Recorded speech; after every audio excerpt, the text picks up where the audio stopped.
I don't think people realize that you can be whoever you want to be. I didn't realize that I could be whoever I want to be. So it was like, I can be this person that everybody is comfortable with me being and fit into this space that is reserved for me, or I can make space for myself and I can be who I am.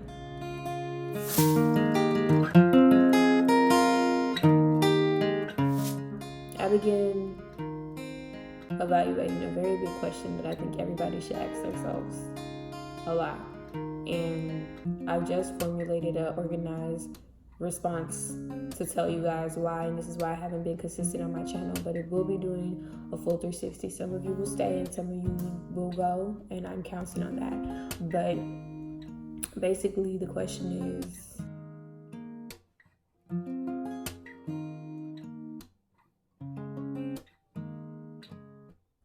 I am a creative. I am a creator. I have 1,000 tabs open in my head 24/7. I overanalyze and I overthink everything there is to be intrigued about in the universe, to the universe, to God and religion, to sex and depression and happiness and anxiety, to social injustices, to life and death and art and pain and music and nature, just every single thing. So I basically began to question and want to find the answer for myself to all of these things, because I didn't want to inherit the beliefs of someone else because I was supposed to believe in this because you told me to believe this.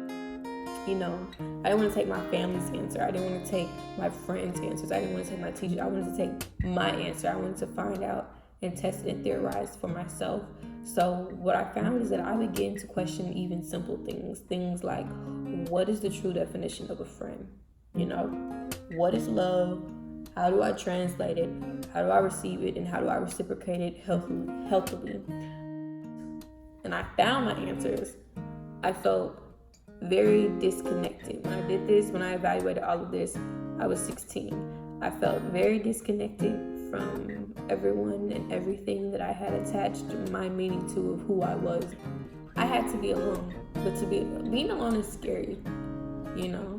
Spending time alone with yourself is scary because for a lot of us, we're spending time with a person that we don't know, a person that we barely like, a person that we barely love, and that is terrifying. And a lot of us find distractions to keep us from doing that, to keep us to confronting ourselves and facing this.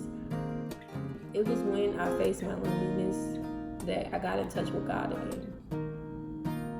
That was the last blank on my new canvas. It was like, is there a God? And I found that there is a God, because everything that I went through in the past, I realized that it all happened for a reason. I realized that I thought I was alone for most of my life, and I realized that I was never alone.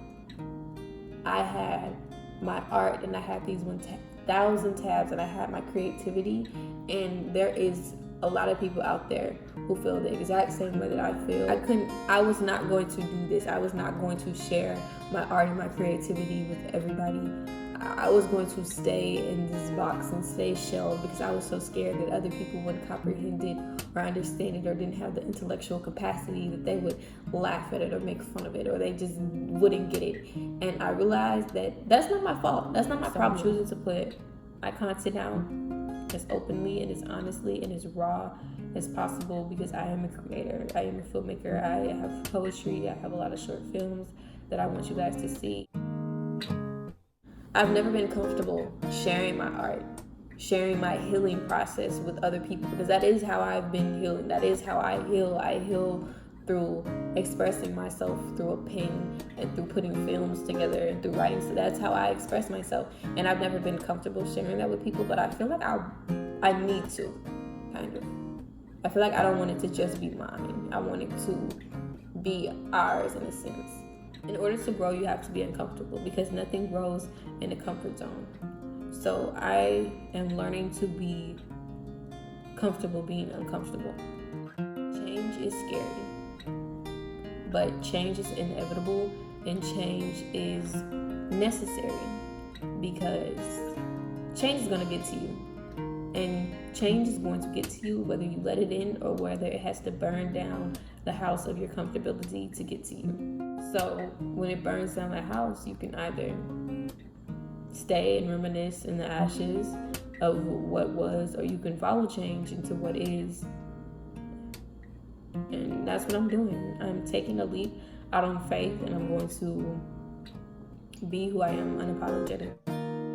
So the answer of who I am is I'm an artist, and through my art is how I heal, even though I'm repeatedly exposing my wounds. I'm a person who used to be afraid of myself in my 1,000 open tabs, but now I'm a person who wants to share my 1,000 open tabs with you through my open dialogue.